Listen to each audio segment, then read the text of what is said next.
Hello दोस्तों, आज हम ग्रेविटेशन चैप्टर देखेंगे। ये भी मतलब क्लास 9th का फिजिक्स में थर्ड चैप्टर आ जाता है। ठीक है, तो पीछे हमने देखा force and laws of motion, जिसमें कि आप आसानी से देख सकते हैं। पीछे मैंने बता रखा है उसके बारे में। उसमें लॉज ऑफ मोशन भी बहुत अच्छे से मैंने बताया था बच्चों। तो इसके आगे जब फोर्सेज लग रहे हैं, लॉज ऑफ मोशन हो रहा है, तो उसमें ग्रेविटेशन का क्या रोल है बच्चों। ग्रेविटेशन में अर्थ आता है, जैसे दो ऑब्जेक्ट के बीच में लगने वाला फोर्स आता है। ये सब चीज़ें ग्रेविटेशन के अंदर हम पढ़ने वाले हैं। तो बच्चों ये बहुत आसान होने वाला है, आप आसानी से देख सकते हैं। ठीक है, देखिए मैं बताता हूँ आपको अब। ठीक है, अगर हम यहाँ पे देखें तो ये है ग्रेविटेशन। ठीक है, ये नाम बस इतना कंफ्यूज होने वाला नहीं है, बस ये याद रखिए कि ये ग्रेविटेशन चैप्टर है। इसमें आगे हम देखेंगे तो सारा चीज़ें आपको क्लियर हो जाएगा। ठीक है, ये जैसे एक अर्थ है। ठीक है, अर्थ है और इधर कोई ऑब्जेक्ट ऐसे घूम रहा है। ऐसे ही बता रहा हूँ बच्चों, ये तो बस फिगर में दिया हुआ है। तो ये ऑब्जेक्ट अगर अर्थ के चारों तरफ घूम रहा है, मान लेते हैं ये मून है। मून तो चक्कर लगा रहा है ना बच्चों, अर्थ का चारों तरफ ये चक्कर ऐसे ऐसे लगा रहा है। तो इस पर एक इधर की तरफ फोर्स लग रहा होगा, सेंट्रीपिटल फोर्स, और एक इधर की तरफ ये वेलोसिटी। तो इसका ऐसे है ना, जैसे इसका स्पीड हमेशा ऐसे करके ऐसे ही होगा, ऐसे नहीं होगा। मतलब स्पीड कांस्टेंट है, लेकिन इसका डायरेक्शन डिफरेंट है बच्चों, है ना। देखिए कभी ऐसे जा रहा है, कभी ऐसे जाएगा, कभी ऐसे। पीछे बताया है बच्चों, उसी तरीक़े से डायरेक्शन बदल रहा है। ठीक है, मैग्नीट्यूड ऑफ वेलोसिटी सेम होगा। और सेंट्रीपिटल फोर्स जो सेंटर की तरफ लगता है, किसी ऑब्जेक्ट के सेंटर की तरफ लगता है फोर्स, उसे सेंट्रीपिटल फोर्स बोल देते हैं बच्चों, है ना। जैसे यहाँ पे अगर सन होता तो ये अर्थ भी इसको ऐसे खींचता, वही अपने तरफ खींचने वाला फोर्स ही सेंट्रीपिटल फोर्स हो जाता है। ओके बच्चों, तो और यहाँ पे भी देख सकते हैं अर्थ है और ये मून है मान लेते हैं। तो अगर ये भी बात है, अगर ये फोर्स इस पे F1 लगा रहा है तो इधर भी ये फोर्स F2 लगाएगा। मतलब ये अपने तरफ खींच रहा है तो ये वाली, और ये भी अपने तरफ ये खींच रहा है। भले ही मून के चारों तरफ अर्थ नहीं घूम रहा है, क्योंकि ये फोर्स बहुत छोटा होगा बच्चों खींचने वाला, और इसको ये खींचने वाला बहुत बड़ा होगा, है ना बच्चों।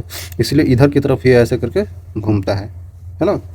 तो F1 F2 बराबर होगा। क्यों बराबर होगा? क्योंकि जो जितना फोर्स इस पे ऐसे लग रहा होगा उतना ही फोर्स इस पे ऐसे लग रहा होगा। तो हो जाएगा M1 M2 divided by R square. लेकिन यहाँ पे G हम लोगों ने नहीं लिखा है, वो दिक्कत है ना।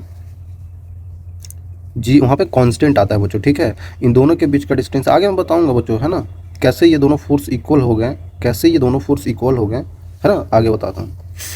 और ये अर्थ है बच्चों, वो ग्रेविटेशन, जिससे हम लोग ऊपर कुछ फेंकते हैं, बॉल फेंक रहे हैं, खेल रहे हैं, तो वो नीचे हमारे अर्थ पे ही आ जाता है। ये सब देख सकते हैं आप। और ये क्या है, ऐसे करके हम किसी भी चीज़ को ऐसे गोल गोल घुमाते हैं ना बच्चों, यही सेंट्रीपिटल फोर्स। यहाँ पे तनाव बनता है, यहाँ पे दर्द होने लगता है ज़्यादा देर तक घुमाइएगा तो, है ना, ऐसे करके ऐसे ऐसे। तो इधर एक्स का मतलब कोई फोर्स लग रहा होगा, तभी तो हमें बाहर की तरफ यहाँ पे खींचा जा रहा है। बार बार लगता है कि बाहर की तरफ कुछ खींच रहा है ना बच्चों। देखिए ऐसे करके अगर हम ऐसे करके घुमा रहे हों, टेंशन लगता है, जो टेंशन लगता है, तार में टेंशन होता है ना, खींचता है उधर की तरफ, और इस पे भी इधर की तरफ एक फोर्स लगता होगा, ओके, सेंट्रीपिटल फोर्स होगा, है ना बच्चों। आई थिंक क्लियर होगा आपको। चलिए आगे चलते हैं।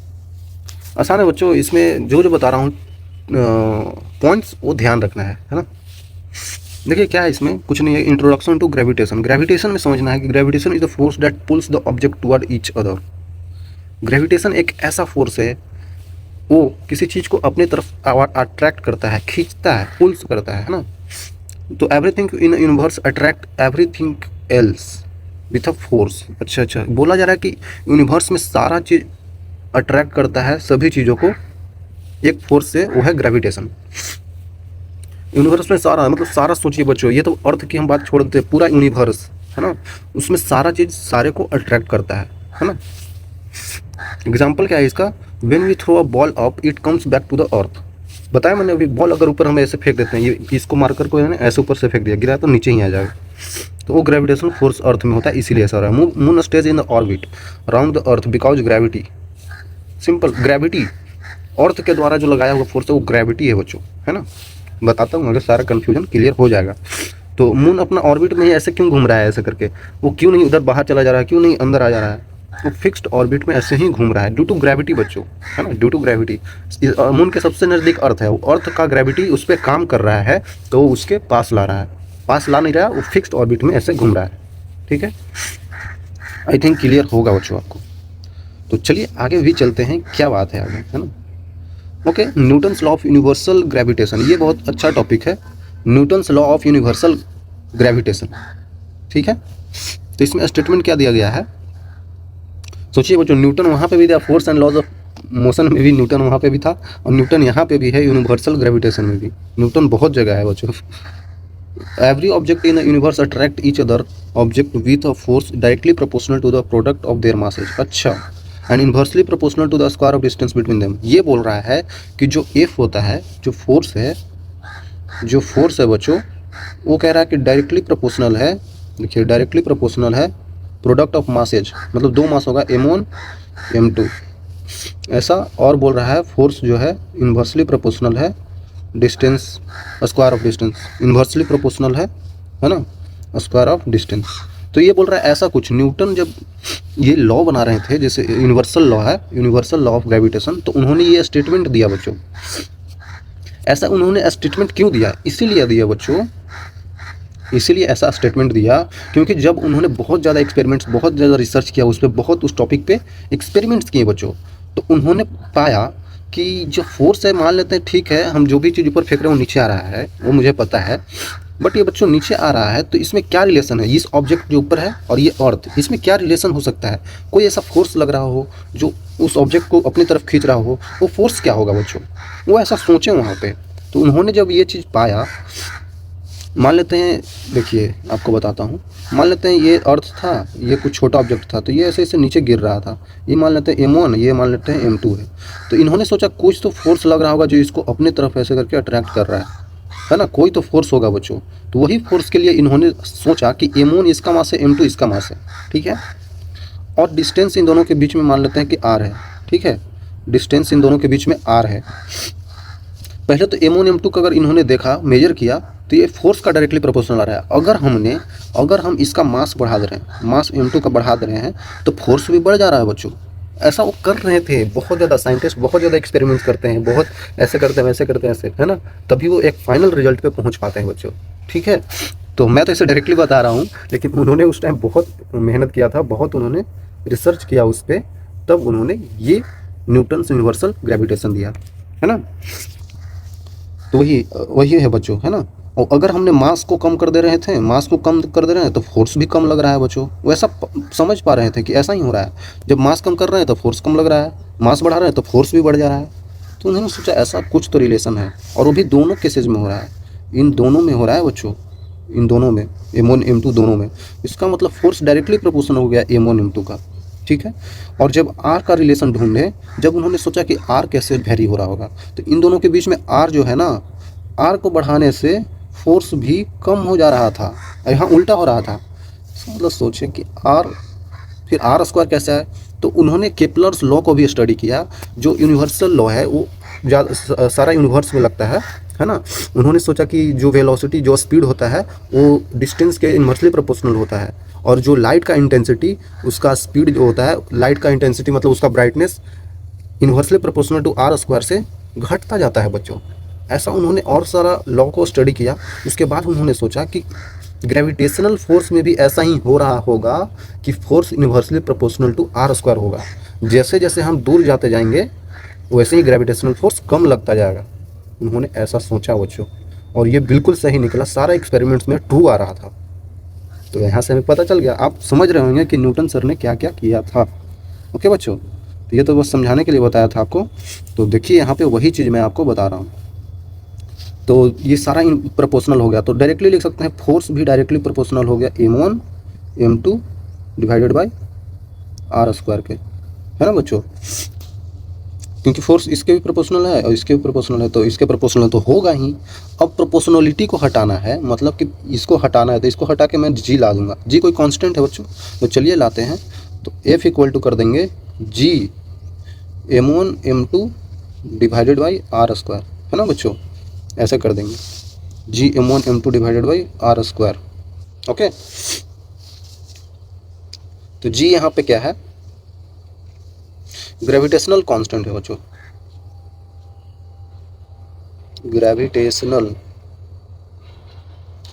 ग्रेविटेशनल कांस्टेंट बोलते हैं बच्चों इसको, है ना।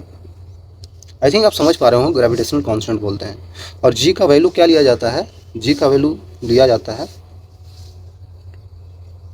तो g यहाँ से निकलेगा क्या, यहाँ से अगर मैं निकालूँ g इक्वल टू क्या हो जाएगा, f into r square divided by m1 m2, है ना। है ना बच्चों, ये हो जाएगा। तो यहाँ से अगर आप इसका यूनिट भी निकाल सकते हैं। फोर्स का यूनिट क्या होता है बच्चों, न्यूटन होता है। आर का क्या हो जाएगा, मीटर स्क्वायर हो जाएगा, क्योंकि स्क्वायर है ना, मीटर स्क्वायर। M1 M2 मतलब एम का स्क्वायर हो जाएगा, मतलब kg स्क्वायर।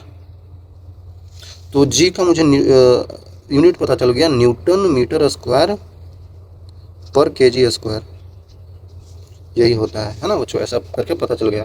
अब हम जी का वैल्यू भी बता सकते हैं। इसके बाद फिर से एक्सपेरिमेंट्स किया गया, है ना। केवेंडिस, एक साइंटिस्ट है केवेंडिस, उनका नाम केवेंडिस था। उन्होंने एक्सपेरिमेंट किया और जी का वैल्यू भी निकाला। उन्होंने क्या किया, एफ का वैल्यू डाला, आर स्क्वायर आर का वैल्यू डाला, और M1 M2 का वैल्यू डाला, तो जी का वैल्यू निकल गया, है ना बच्चों। अब सोचेंगे ये सब वैल्यू कहाँ से डालें, चलिए बताते हैं, है ना बच्चों। ओके, यहाँ पे है, ओके बच्चों, यहाँ पे है। तो ग्रेविटेशनल कांस्टेंट जो कि हमने जी अभी आपको बताया, वो कैसे आया वो मैं आपको बताता हूँ। जब ये वाली चीज़ आया ना, देखिए, जब लोगों को पता चला कि जी जो आ रहा है F × R² divided by M1 M2 है ना बच्चों। पता भी चल गया, newton meter square upon kg square आ रहा है यूनिट। अब हमें पता करना है कि फोर्स का वैल्यू क्या रखें, R² का वैल्यू क्या रखें, और kg में मतलब मास का वैल्यू क्या रखें, ताकि मेरा जी एक आ जाए, ये जो कांस्टेंट है, कांस्टेंट का वैल्यू क्या आएगा, ये हमारा प्रॉब्लम था बच्चों। तो केवेंडिस एक साइंटिस्ट थे जिन्होंने इसको पता लगाया। उन्होंने क्या किया, एक एक्सपेरिमेंट किया बच्चों, टोरिशनल एक्सपेरिमेंट बोलते हैं, जो ऐसे करके नचाता है। एक तार में इसको मैं बांध दिया तो ऐसे करके नचेगा ना बच्चों, ऐसे करके। तो उसी का एक्सपेरिमेंट किया। एक ऊपर से ऐसे तार बांध दिया और इसमें एक छोटा सा ऐसे रोड ले लिया। ये थिन वायर था बच्चों, थिन वायर, एक थिन वायर था। और यहाँ पे एक बहुत बड़ा मास ऐसा करके रख दिया उन्होंने, एक बहुत ऐसा करके छोटा मास रख दिया, है ना, ऐसे ही किया उन्होंने। और इनके बीच का डिस्टेंस को इन्होंने R ले लिया। तो क्या किया इन्होंने, मैं बताता हूँ आपको। एक्चुअली में जब ये भारी मास इधर था, तो ये क्या हुआ ना कि ये से उठ गया और ये नीचे आ गया, और ये ऐसे करके नच भी गया, ऐसे करके एक बारी ऐसे करके नच भी गया, है ना बच्चों।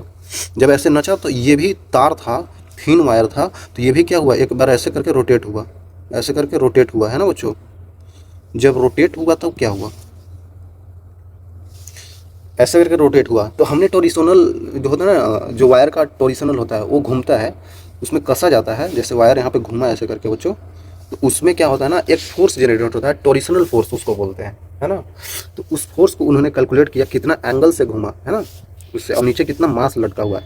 तो उससे इन्होंने यहाँ पे फोर्स पता कर लिया, फोर्स क्या था। और उसके बाद इन्होंने मास M1 M2 इनको पता ही था, और R भी इनको पता ही था, R भी इनको पता ही था। तो ये सारा चीज़ इन्होंने पता कर लिया और इसमें पुट कर दिया, फोर्स को भी पुट किया, R को भी, M1 M2 को भी। तो यहाँ से फिर इन्होंने जी का वैल्यू निकाल लिया। ऐसे किया था उन्होंने। अगर आप चाहते हैं कि इन्होंने क्या क्या वैल्यू रखा था, तो आप बिल्कुल इसको देख सकते हैं, क्या क्या उन्होंने वैल्यू रखा था। इंटरनेट पे भी अवेलेबल है बच्चों, आप इंटरनेट पे देख सकते हैं। अभी उसमें हम जाएंगे नहीं, क्योंकि उसमें बहुत प्रिसाइज वैल्यू लिया था इन्होंने। M1 देखिए, M1 का वैल्यू बहुत ज़्यादा लिया था, और M2 का वैल्यू बहुत कम लिया था बच्चों, है ना। और फोर्स जो इन्होंने कैलकुलेट किया था उस टाइम, टोरिशनल फोर्स था, टोरिशनल फोर्स था उस टाइम उन्होंने कैलकुलेट किया था, ठीक है। और R तो इन्हें पता ही था, जो R हमने इनके बीच में रखा था डिस्टेंस। तो ऐसे करके कैलकुलेट किया गया था। ये एक्सपेरिमेंट नहीं बच्चों, बहुत सारा करने के बाद इन्हें पता चला कि जी का वैल्यू क्या आ रहा है। और हमेशा अप्रॉक्सीमेट वैल्यू आता था, है ना, हमेशा अप्रॉक्सीमेट वैल्यू आता था। अब आप सोचेंगे M1 M2 को वही क्यों लिए जिससे जी आया बच्चों, इसलिए लिए क्योंकि हमें उस टाइम देखना था कि कितना उस पर टोरिशनल फोर्स लग रहा है। जितना अगर हम M1 को बहुत ज़्यादा बढ़ा दें, देखिए M1 को बहुत ज़्यादा बढ़ा दें तो ये फोर्स कुछ ज़्यादा लग जाएगा, जो कि हमें कैलकुलेट नहीं करना है। M1 को बहुत कम दे तो M1 निग्लिजिबल, M2 निग्लिजिबल हो जाएगा, वैसा भी नहीं करना है। तो एक प्रिसाइज वैल्यू उन्होंने बहुत सारे साइंटिस्ट किए थे बच्चों, एक नहीं किए थे। ये तो एक एक्सपेरिमेंट ऐसे किया गया था, एक फ्री फॉल एक्सपेरिमेंट था, है ना, एक क्वांटम एक्सपेरिमेंट था। सारे एक्सपेरिमेंट्स करके हमने जी का वैल्यू निकाला था, एक एक्सपेरिमेंट से नहीं निकाला था। और सारे में लगभग सेम आंसर आ रहा है। बाकी कुछ डाउट हो तो आप कमेंट करिए, बताएंगे हम, ठीक है। तो ऐसे करने के बाद हमें जी का प्राप्ति हुई, और जो कि जी कितना आया था बच्चों, 6.67, यहाँ पे लिख देता हूँ। जो जी आया था हमारा 6.67 इंटू 10⁻⁻11 न्यूटन मीटर स्क्वायर पर kg स्क्वायर, यही आया था ना बच्चों, 6.77 इंटू 10⁻⁻11 है, ठीक है। यही बच्चों यहाँ पे ऐसे करके लिखा हुआ है, जी का वैल्यू 6.674 है इंटू 10⁻⁻11 न्यूटन मीटर स्क्वायर पर kg square. I think clear होगा बच्चों, है ना। तो अब यहाँ से हम जी का वैल्यू रख सकते हैं। अगर फोर्स को निकालना हो तो G m1 m2 divided by r square, है ना। तो जी हमें पता चल जाता है, m1 m2 से हम पूरा फोर्स निकाल सकते हैं न्यूटन में। आई थिंक क्लियर होगा बच्चों। तो यहाँ पे और देख लेते हैं, it is a very small value, बिल्कुल बहुत स्मॉल है, 10⁻⁻11 है बच्चों, which is shows the gravitational force is very weak. बिल्कुल ग्रेविटेशनल फोर्स कितना वीक है बच्चों, इसका ही वैल्यू बहुत कम है बच्चों। तो ग्रेविटेशनल फोर्स जो लग रहा है वो कितना कम होगा सोच लीजिए आप। Unless the objects are very huge mass, बिल्कुल मास अगर बहुत ज़्यादा बढ़ा दिए तो इसको भी बहुत ज़्यादा फोर्स को बढ़ाया जा सकता है, बट नॉर्मल मासेज के लिए तो ग्रेविटेशनल फोर्स बहुत कम ही है, क्योंकि जी का वैल्यू भी बहुत कम है बच्चों। ये कम तो ये भी कम ही होगा ना, देख सकते हैं हम लोग एग्जाम्पल से। बिल्कुल आगे चलते हैं बच्चों, ठीक है। तो डिफरेंस बिटवीन ग्रेविटेशन, मैंने पीछे ग्रेविटी का यूज किया था, तो ग्रेविटी ग्रेविटेशनल में है क्या डिफरेंस, ग्रेविटेशन और ग्रेविटी में क्या है डिफरेंस, छोटा सा डिफरेंस है, चलिए बता देता हूँ। तो ग्रेविटेशन में क्या होता है, force of attraction between two objects, बिल्कुल। और ग्रेविटी में क्या होता है, अर्थ आ जाता है, देखिए एक अर्थ आ जाएगा, अर्थ आ गया तो ग्रेविटी, और दो ऑब्जेक्ट्स कोई भी आ गए तो ग्रेविटेशन, सिंपल है। Acts between the two objects in the universe, universe में कोई भी दो ऑब्जेक्ट पे लग जाएगा ग्रेविटेशन, लेकिन acts toward the centre of the earth. Gravity में अर्थ का रोल होता है, जबकि ग्रेविटेशन में दो ऑब्जेक्ट्स का रोल होता है। ग्रेविटेशन में सन अट्रैक्ट्स अर्थ, बिल्कुल, और ग्रेविटी में अर्थ पुल्स डाउन विद जंप। किसी बॉल को ऊपर फेंक दिए तो अर्थ नीचे खींचेगा, लेकिन सन और अर्थ का सन खींच रहा है अपनी तरफ, तो यहाँ पे ग्रेविटेशन हो गया बच्चों। आई थिंक क्लियर होगा बच्चों, ठीक है। तो ग्रेविटेशन में देख सकते हैं कि यहाँ पे दो बॉल दिया हुआ है, क्योंकि यहाँ पे दो बॉल है, अर्थ का कोई रोल नहीं है, मतलब अर्थ अपने तरफ इसमें अट्रैक्ट नहीं कर रहा है, इसलिए ग्रेविटेशन का एग्जाम्पल हो गया, two bodies in the universe. और ग्रेविटी में क्या है, देखिए अर्थ अपनी तरफ सारे चीज़ों को खींच रहा है। Gravitation that earth, gravitation pulls body lying near by the earth surface, बिल्कुल आसान है। चलिए आगे चलते हैं, ये सब आप देख लीजिएगा बच्चों। और फ्री फॉल, फ्री फॉल का एग्जाम्पल मैंने एक पीछे दिया था, पीछे force and laws of motion में मैंने बताया था कि दो ऑब्जेक्ट्स को ऊपर से गिराया जाए तो ऐसा जरूरी नहीं है कि वो दोनों पहले कोई और गिर जाए पहले कोई और गिर जाए। नॉर्मल इधर तो एयर रेजिस्टेंस होता है तो ऐसा हो जाता है, लेकिन फ्री फॉल मतलब कि ग्रेविटेशन नहीं लग रहा हो, जीरो। सोचिए ना बच्चों, जी लग ही नहीं रहा हो, ग्रेविटेशन फोर्स नीचे लग ही नहीं रहा हो, तो इसको छोड़ेंगे तो दोनों सेम ही स्पीड से गिरेगा और दोनों सेम टाइम पे ही नीचे आएगा, क्योंकि नीचे खींचने वाला फोर्स ही नहीं है, समझ रहे हैं ना, नीचे खींचने वाला फोर्स ही नहीं है, तो वो दोनों ऐसे सेम ही टाइम में गिरेगा। वही मैं पीछे बताना चाहता था, वही चीज़ है बच्चों। तो आप देख सकते हैं कि ये क्या होता है free fall, when object falls under the influence of gravity. Gravity क्या बताया ना अभी, अर्थ होता है, अर्थ अपनी चीज़ों को खींचता है अपनी तरफ, which called free fall, falls only under the influence of gravity. यहाँ पे बोल रहा है कि जब ग्रेविटी के इन्फ्लुएंस में जब कोई ऑब्जेक्ट गिरता हो अर्थ की तरफ तो उसे फ्री फॉल बोला जाता है, लेकिन हमने जो एग्जांपल बताया वो था free fall under zero gravity, है ना, तो वो मैंने जीरो ग्रेविटी का एग्जांपल दिया, यहाँ पे वो दूसरा है ना। इन फ्री फॉल और no other force air resistance acts on the object, बिल्कुल एयर रेजिस्टेंस भी एक्ट नहीं करता है, इस पर एयर रेजिस्टेंस एक्ट ही नहीं करता है, तो कोई फ्रिक्शन जनरेट ही नहीं होता है, मतलब बेसिकली समझिए अलग का एक्सटर्नल फोर्स पे लगना ही नहीं है, एयर रेजिस्टेंस को लगना ही नहीं है। Acceleration experienced by the object is called acceleration due to gravity. अच्छा, जब एयर रेजिस्टेंस को मैंने हटा दिया तो जब कोई ऑब्जेक्ट एयर रेजिस्टेंस है ही नहीं बच्चों, तो जब कोई ऑब्जेक्ट अर्थ की तरफ ऐसे करके गिर रहा हो, अर्थ की तरफ नीचे की तरफ गिर रहा हो, तो एयर रेजिस्टेंस है ही नहीं, तो नीचे कुछ तो एक्सेलरेशन होगा ना इसका बच्चों, एक्सेलरेशन मिला होगा, कुछ तो एक्सेलरेशन से ये गिर रहा होगा बच्चों, कुछ तो एक्सेलरेशन से गिर रहा होगा, है ना। तो एक्सेलरेशन क्या होगा, उसको बोला जाता है acceleration due to gravity, due to gravity, क्योंकि ग्रेविटी ही तो खींच रहा है ना, इसीलिए एक्सेलरेशन ड्यू टू ग्रेविटी बोल देते हैं, जिसको जी से डोनेट करते हैं, जी भी बोल दिया जाता है ना बच्चों, सिंपल है। Air resistance, no air resistance, है ना बच्चों, no air resistance. A stone is dropped from a height that falls freely, हाँ वही एग्जांपल है, ये स्टोन मान लेते हैं, स्टोन है तो वही बोल रहा हूँ। देखिए यहाँ पे ये 2 आदमी गिर रहे हैं, आदमी नहीं औरत हैं तो ये ऊपर से ऐसे गिर रही है, तो इस पे एयर रेजिस्टेंस लग रहा होगा बच्चों, है ना, एयर रेजिस्टेंस लग रहा होगा, नहीं तो ये इनका क्या हाल होगा समझ सकते हैं आप एयर रहेगा ही नहीं तो ये खुलेगा ही नहीं इनका पैराशूट, तो ऐसे ही धड़ाम से नीचे गिर जाएंगे, है ना, समझ सकते हो आप। कुछ कमेंट करना हो तो बताइए बच्चों, मैं क्या कर सकता हूँ आपके लिए, है ना। बिल्कुल आसान चैप्टर है, दिक्कत होगा तो कमेंट करके बताइए। ओके, तो आई थिंक क्लियर होगा बच्चों, तो थैंक यू यहाँ तक आने के लिए। ठीक है बच्चों, ओके, आगे मिलेंगे नेक्स्ट टाइम। Okay, bye.